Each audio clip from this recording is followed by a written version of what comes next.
Hello everyone, it's Michael here, and in this video I'll be introducing the ZenBook Duo, which is the X2, and we can see the package here. It's got a very simple package and with some serial numbers here. Alright, so let me see. Alright, so the package itself here comes with a small manual book, which I actually don't have at the moment, and it also comes with this charger here, which is the compact old version of the charger. Actually, it's not a Type-C, but this is a 3.5 by 4 millimeter pin here, and so in this case we're gonna be running through the computer. So the computer itself actually does not come with a pen. When it comes to the specification of this computer, alright, so the current, for this computer, the specifications are that this is a Core i5 10th generation computer, and it's running on an M2 SSD with a storage capacity of 512 GB. It also has a RAM which is 8 GB, and also has a graphics card which is made by NVIDIA here, and the capacity of the graphics card is an MX250, which is actually equivalent to the graphics card of a desktop computer, the GT1030, also made by NVIDIA. Alright, so when it comes to the outside appearance, so we have a normal 3.0 USB port here. We have an audio jack here. It supports headphones, and one thing that I just don't like about this computer is the small SSD here, which actually brings a lot of challenges, especially if you are shooting videos from a camera like this and you need to move your videos into this computer. Most of the cameras actually do not have this kind of SSD here, and this is another piece here, which is the battery indicator, and this is the power supply port here, and we have an HDMI port. We also have what's this, a USB port, and we also have a type C port here, which actually supports the input of transfer of data, and you can actually, if you have headphones that have a type C port, they also can be supported through here. So you can actually connect your headsets here, and you can also actually connect your headsets here. All right, and yeah, and I also had to put in screen protector here and screen protector here, and in this video I'm gonna tell you why I had to do that and why I had to put in this pen supporter here. All right, so I had to buy this pen separately, and I don't really know why Asus did not actually add something magnetically or some kind of an attachment of this pen to the computer, because actually this pen here is actually magnetic. It's magnetic, as you can see here, but there's no actually an attachment here or an attachment to the computer. And in this video I'm gonna tell you how perfectly the pen actually works, and the rating of the compatibility and the worthiness of using this pen to this computer. And me carrying the pen and the computer separately did not just mean so good to me, so I just had to buy something that I can just slide in my pen inside, and I am actually able to carry it around, and it actually feels good to hold. It's very compact, and it's very portable and good to use. Alright, so the next thing I want to talk about is we'll talk about the charger. So most of this is actually the first generation of its kind, before the second generation, which has actually been produced. And this one here actually supports this kind of old charger here, and but you know, there's a way in which you can actually upgrade yourself if you don't want to carry this kind of charger here with a lot of weight, and so you can buy yourself this kind of charger here.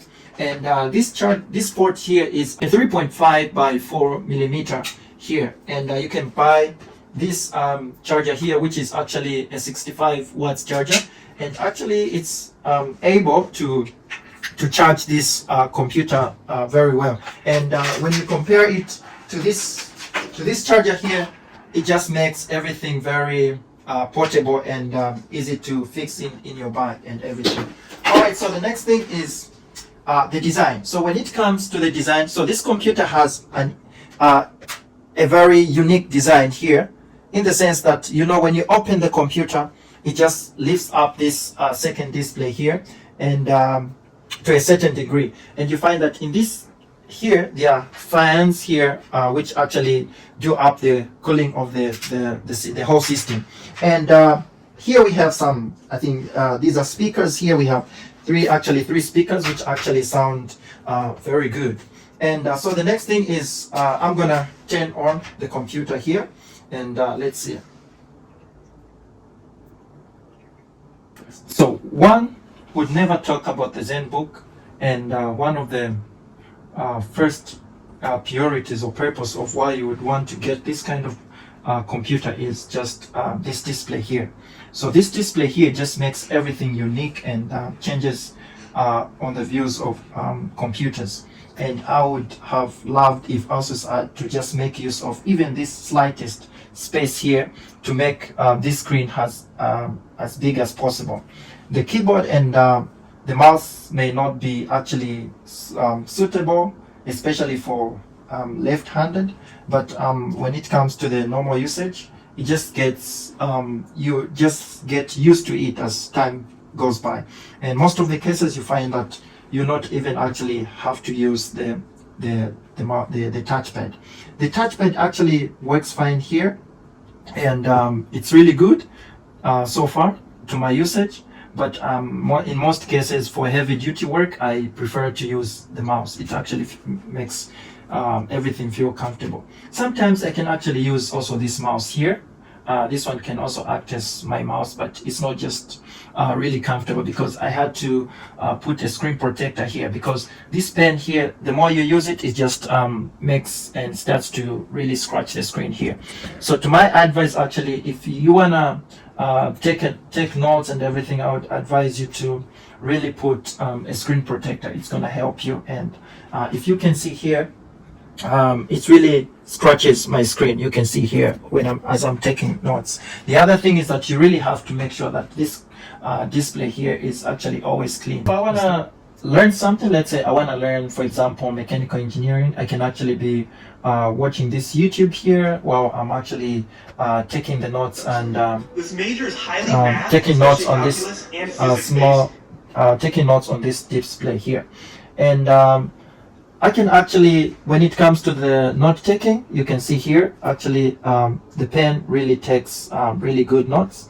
We can, so the first thing, before you start taking notes, you really have to make sure that your keyboard is actually off, because sometimes, you know, there might be like a disturber. So you can see while I'm taking notes, I can push it, but I just really knew that this problem would be there, and it has really been sorted out. So you can actually just turn it off like this, and you are able to take notes. Now, the other thing that you need to take in mind is that as you actually use the pen, you must first, because sometimes if you put your palm, it actually, you can see it starts to move here. So one thing you should make sure is that you have to go to Windows and disable this. So you have to make sure that the first thing is that you can see your pen here. Can you see? You have seen it out here. Meaning that if that dot sits on the panel, it actually disables the ability of the screen to sense in your hand while you put it here. And when I move in, I can actually move in my display here. But you know, here my display just goes off here, and it just makes everything taking notes very convenient here. Mechanical, yeah. So I can actually take notes, and this has been my note taking here. And I'm actually a new person when it comes to actually using this kind of pen, digital pen, and writing on this display. But to my experience, it has been very good, and it really works very, very perfect. And the feeling of actually drawing, it actually yeah, it really supports drawing, but I wouldn't actually recommend someone to really use this for actually drawing. Yeah, but when it comes to note taking, such as using OneNote here, which is actually the one I'm using here, it actually works really, really good. Yeah, so you can actually program this way to actually, you can actually text up everything to match in whatever should open here and what should open here. So in my case, I have here, as you can see here, I have text in to open my browser and my OneNote and my Word. So if I press on one, my OneNote here opens, and also my here. And sometimes I wanna, my OneNote can be on top here, and my Word here, and my PDF here, and my OneNote here. So sometimes I can be reading a book here. I can be reading a book here, and actually also taking notes here. And the use of the pen is actually, it's good. You can see even when I put my palm here, nothing actually moves. But if you put it, and if you follow actually those instructions, you are able to use it without any interruptions of the pen. Yeah, so the pen design, and in OneNote or any other type of softwares that you would like to use, the pen actually works perfect, and it's really good. And as time goes on, you just stop feeling the feeling of I have a digital pen, and it just has a memo of, you know, writing on the actual book, and you can actually feel that way as time goes on. And you just get used to the small display and everything. And sometimes you can actually, let me say you want to open this maybe folder here. You can actually drag this. Maybe I want this to be here. I can actually drag it here. And in my case, I can actually drag. I can drag as many words this as I want. I can, you know, I can put this as well, and I have two separate displays here. So here I can be watching a YouTube video here, and I can also be taking notes here. And here also I can also be making some kind of reference or anything. And you can see I can give it a try, and it really works without any compromises. And here I can be watching a video here, and I can, Nokia is the best. Nokia is the best. So I'm watching a video here, and I'm taking notes here, and I can have another reference here on this on this screen here. And say I want this, so I can open this kind of tab here, maybe with this reference and a YouTube video and another kind of reference. It just makes everything about multitasking very unique and very easy.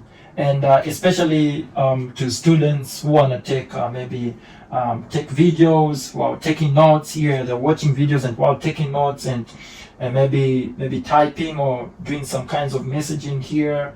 You can actually do that, and it really works very good. It really works good. Sometimes you can actually just press here, and you can drag and drop up and down here, and you can switch here. Sorry, I forgot. So you can actually drag and drop and switch text by actually pressing this button here. And if I just want to focus on this display here, I can also actually turn off this display here, and it goes off, and I just can focus on this display here. And if I feel, oh, I need it back, and I can turn it on, and it goes back, and everything just lights up and all that. The other thing, if you are an editor and you like to edit videos, this thing just makes everything so easy for you, in that you know, there's this kind of control panel that comes from Adobe Premiere here, and it just changes the way everything can be done here. And you can see we can have the volume here, increase of volume. I think I can try it out here, and we can increase the volume here, and we can actually, work around with a timeline here. We can actually increase it here. Let's say here we can actually increase it, and actually also we can reduce it, and also the time here we can play around with it.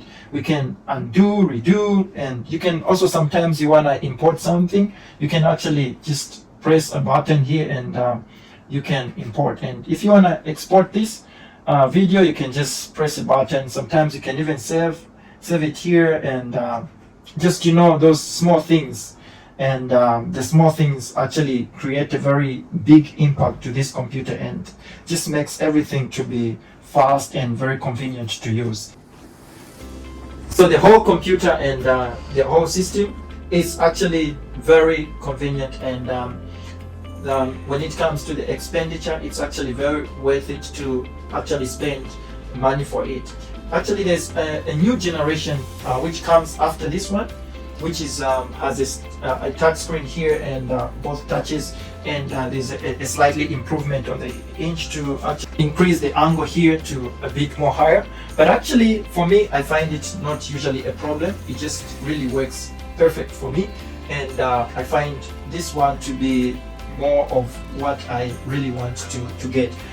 Disadvantage that I found me buying was actually me buying this kind of charger thing, but then I found that I can actually make out of it something portable, and it's just found that everything was convenient for me. One of the actually disadvantages of this computer is actually just the update. The software actually sometimes doesn't just work out very convenient for me with